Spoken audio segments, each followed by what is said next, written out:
It's got the cooling rack, and it's, I guess, semi-finished state. I added the jar at the bottom with a hole to drain out the condensate if there's any.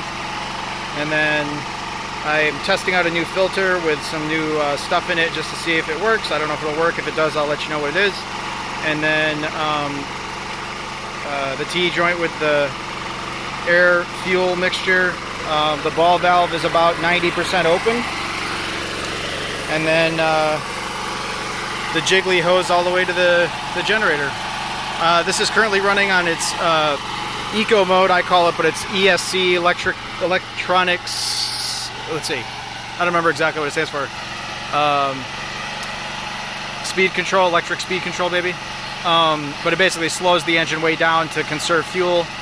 And when I do that, though, the water drip starts overflowing because the gasifier itself cools down if I'm not running anything and there's no load on the generator. But if I turn the ESC off, then the water drip burns, or it evaporates more water. So anyway, just like to show it off while it's running. I'm gonna run this for probably another 10-15 minutes. See how hot all the stuff gets. I turned the ESC mode off on the generator, which increases the RPM, and then I did some more grinding with my angle grinder, and the temperature difference in the cooling rack is substantial. Like with the ESC mode on, just it's sitting there on idle, the very, very top, maybe like 2 feet of it, is barely warm to the touch. And the rest of it is all ambient. But now, since it's at the higher level, it's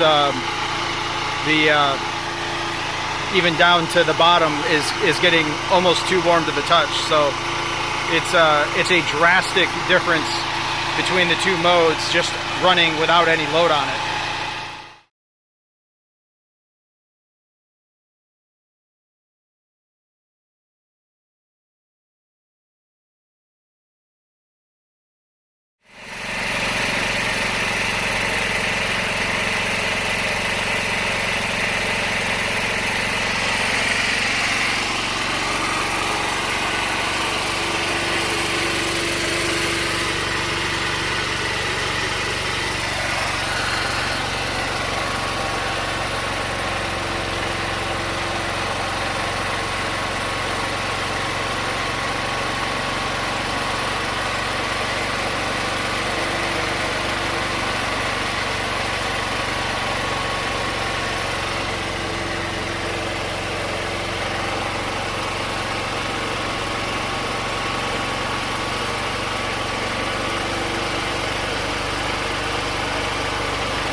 Gonna take apart the connectors. I just want to see how much moisture, or if any moisture has gotten to these end parts here. Well, actually, if I can unscrew this without breaking something. Let's see here.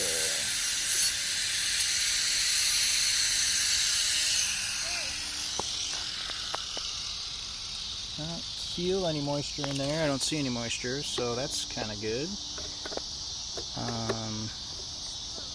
So the condensate jar does look like it has some stuff in it.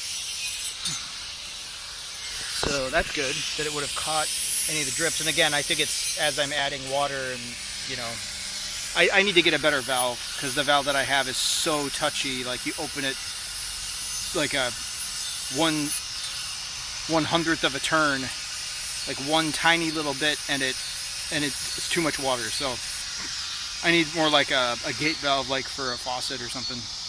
or like an outdoor faucet. So I'm going to try to find something better for that, and but I'm going to take all this stuff apart and see if there's any moisture like down in these low spots. And then also in my filter, because I added some more foam or different foam to the filter, and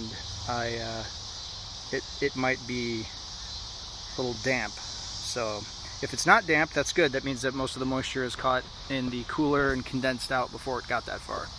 So let's hope that that's the case. All right, and I'm going to take off the condensate bottle, and well, if I can do it one-handed. Hold on, I don't think I can do it one-handed. Hold on. There is a tiny little bit of water in there, so it did catch something, and it just looks like sooty water. It's not like tar or anything.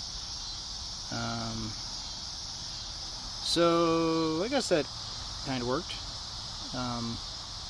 More testing will be needed to see how effective it really is. There hasn't been any water along the rest of the path, so I must have just have some really dry charcoal, and I'm not adding too much water with the water drip. So we'll see.